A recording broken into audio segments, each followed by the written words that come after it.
Alright, we're back for more Metroid Prime. In the last episode, I'm trying to make as much movement on screen as possible to detect lag. In the last episode, we got to the Stargate command and experienced some lag in the Stargate command on the capture card. Ah! That'd be horrible if I got killed by these little pill bug guys. I don't know if I finished scanning them, actually. Crap.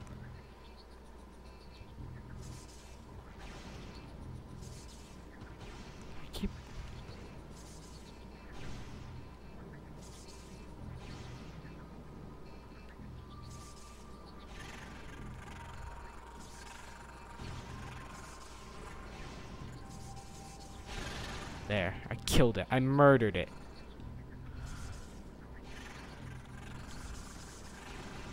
Nothing beats the Maru. Yeah, I bet you, if you play Metroid, the original Metroid, everyone knows that the Morph Ball was at that time called the Maru. I'm not lying. That's a real thing. I'm pretty sure it's called the Maru still in the Japanese version of these games. But yeah. It wasn't the Morph Ball, it was the Maru, which is a stupid name anyways. I mean, it doesn't even make any sense.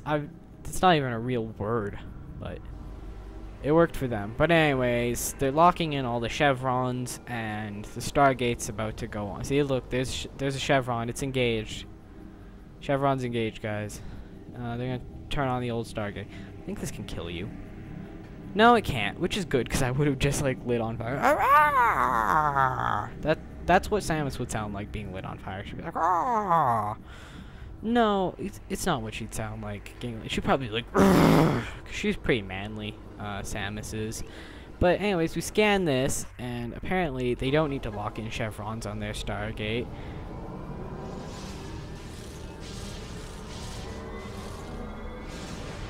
It doesn't even have a similar animation to the Stargate.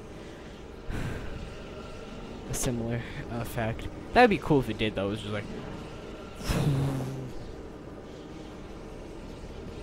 Anyways, we're going through the Stargate. Well, this Stargate's a bit more depressing than the other Stargate. Because the Stargate sends you, on a blue roller coaster. This one just sucks you into darkness. What a lame Stargate. And look where we are now, guys. Oh no. Oh man. Yep. Here we are. We're in the dark world, and Samus, being the stupid person that she is just like, oh god, I might injure myself. Yeah, you die constantly in this game. This game's pretty tough. I'm not gonna lie. This is like the hardest Metroid game out there. Blade Pod. That's basically a storage device. See those spheres? Those are safe zones. We can live in there. See, I'm not dying currently, but safe zone.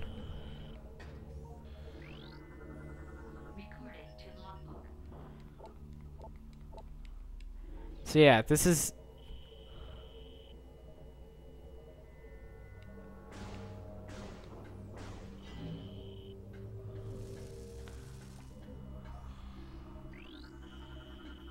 alright, these are beacon safe zones. These are temporary safe zones. This is basically the tutorial.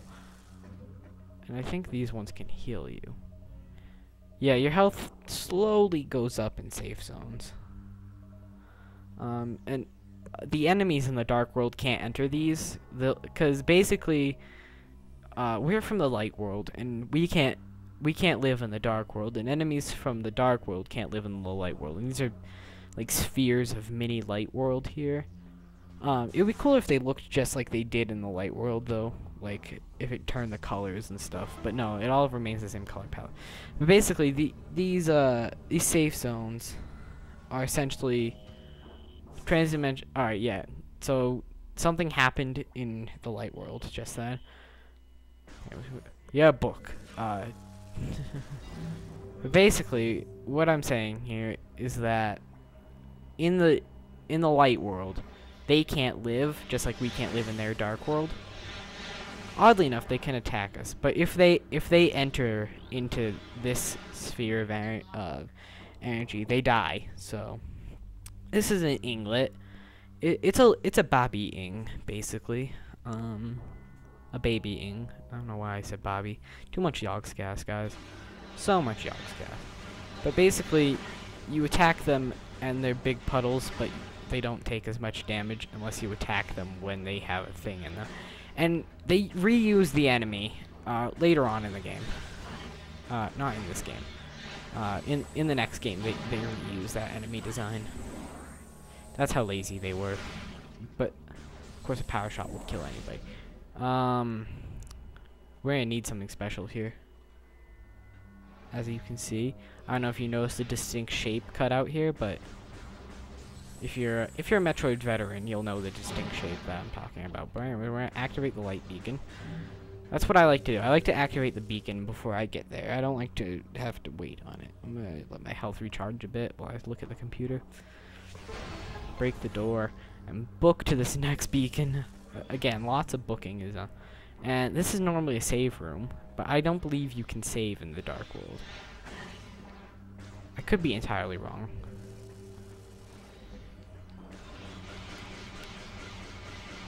It's just that I always thought that you had to save. Oh god, I think my beacon was about to go out. Oh yeah, you can save in the Dark World. What am I talking about? We're gonna want to get our save on. Because it's important to save, and if you don't save, you're gonna have problems in the future, guys, if you don't save. And you don't want problems in the future. Problems in the future, it's a bad thing. Anyways, so we gotta go, we have to go kill somebody. Whenever Samus is not killing somebody, I don't know, but she's always killing somebody. So this is just a beacon, right? Yeah, that's not cool. We gotta run. Let's make it to this area here. And I guess this is a boss fight?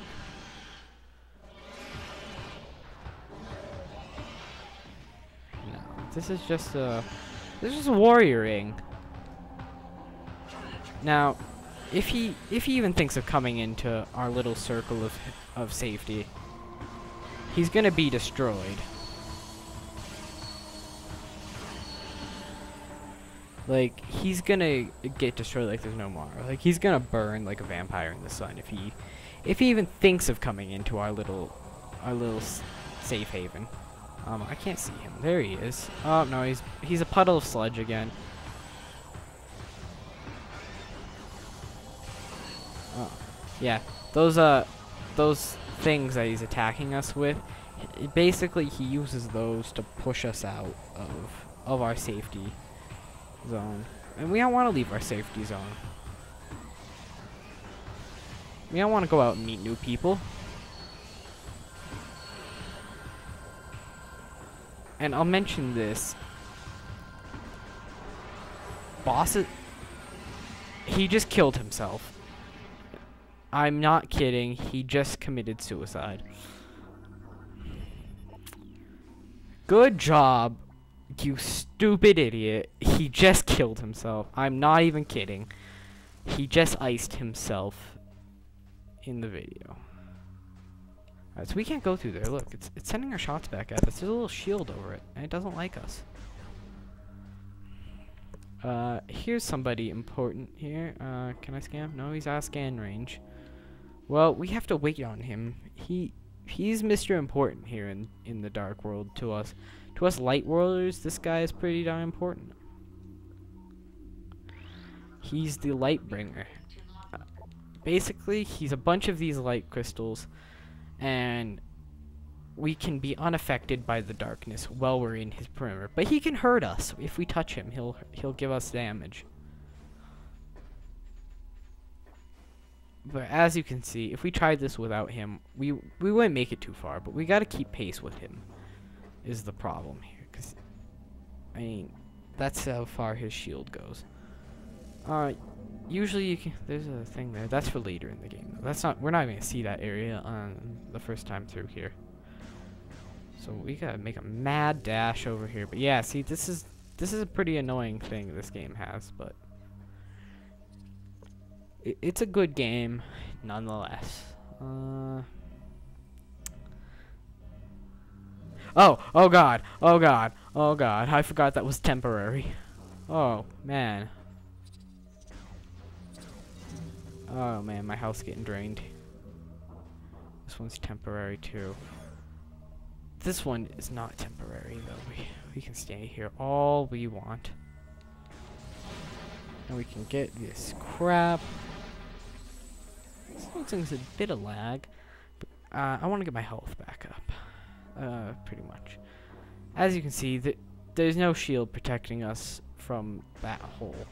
That hole we have to enter, but there's no shield on the hole, so we're gonna take a lot of damage. Oh, good, there is a hole shield.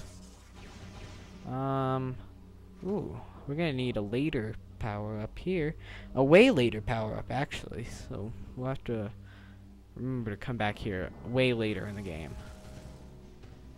And yeah, I mean, and when I say way later, I mean like end game later is when we're gonna have to come back here.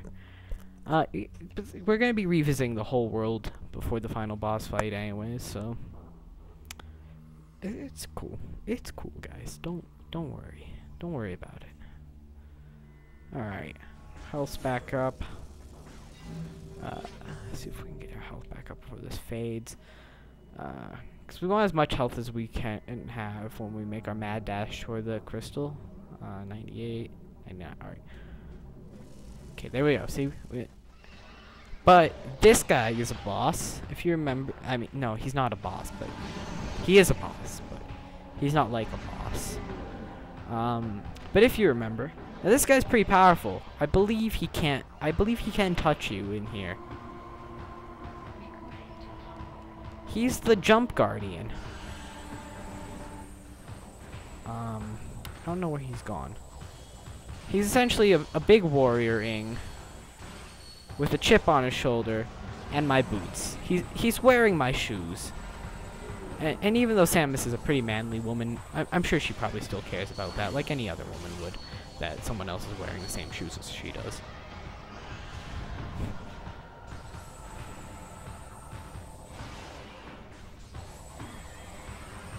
I mean, she's probably really pissed about this, that somebody's wearing her shoes. I mean, I wouldn't care too much if someone wore my shoes, but as long as they had like nice, clean feet. If they were like Pigpen from the Peanuts, then no, they wouldn't be wearing my shoes at all. In fact, they'd be damned if they wore my shoes. Anyways, it's just like fighting a warrior-ing. Dip and dodge his lasers. I don't know what they're called. I don't know what any of the attacks are called. I have the game guide for this game, but they don't tell me what the attacks are called. I wish they had a name like pushy lance thingies. That's what I'm gonna call them. I'm gonna call them the pushy lance thingies. You're supposed to jump over his shockwave, like in any game with a shockwave in it. And a lot of Nintendo games have bosses that deal shockwaves, and you just jump over them. Nintendo's got its priorities straight. Make all your games have the same have bosses with identical attacks. But this guy's the easiest, one of the easiest bosses here, and he can actually kill himself. The AI is pretty stupid in this game, and yes, he will kill himself. Well, that was pretty smart of him. He just pushed me back into the darkness. I go. And one of my eyes is being all watery right now. Oh, jump over that. Nope, I didn't do it. I didn't time it right. He's moving pretty fast because he's low on health. But again, easiest Guardian fight here, in my opinion. The hardest one, in my opinion, is the Grapple Guardian. And maybe the Boost Guardian is pretty hard too. Spider Guardian isn't that bad. His boss fight's just annoying, but Boost Guardian, God, that guy is insanely tough, and Spider Guardian. No, I mean Grapple Guardian. Even worse. That guy's a jerk. But we'll talk about them later. In fact, we'll talk about them never. We don't want to talk about them. We just fought off that fool for our shoes. For shoes, I'm telling you guys, Samus is pretty crazy, but look at those. Those are some pretty cool shoes, though. They're like kicks. No, they're not. They're not like kicks. They're not kicks at all. They're pumped up kicks. 'Cause they make us jump higher, and we can push the button, and they'll make your kick. They'll pump up your kicks. But we're not a kid, and hopefully no guy named Robert is gonna come after us with a 6-shooter and a rolled cigarette. Oh wait, can I scan that? Look at that! Oh, look at that! That's like Matrix style. Just stopped it right there. I don't know why I felt the need to scan it, but alright. Where do we go from here, guys? Where do we go now? Yeah. That's my singing. Oh god, I'm losing frames. Oh. Norton Internet Security has decided to interrupt my recording. Hang on, let me just pause real quick. Kick this out of the way. Oh crap, I just realized I'm naming all these files E3, so it's gonna be hard to find. That's not cool. We've been recording for about 16 minutes now, so why don't we just stop here? In the Judgment Pit. This is where they're very judgy in Dark Aether, I guess. I guess they don't let people, do what they want. But alright, I'll see you guys next time. Bye.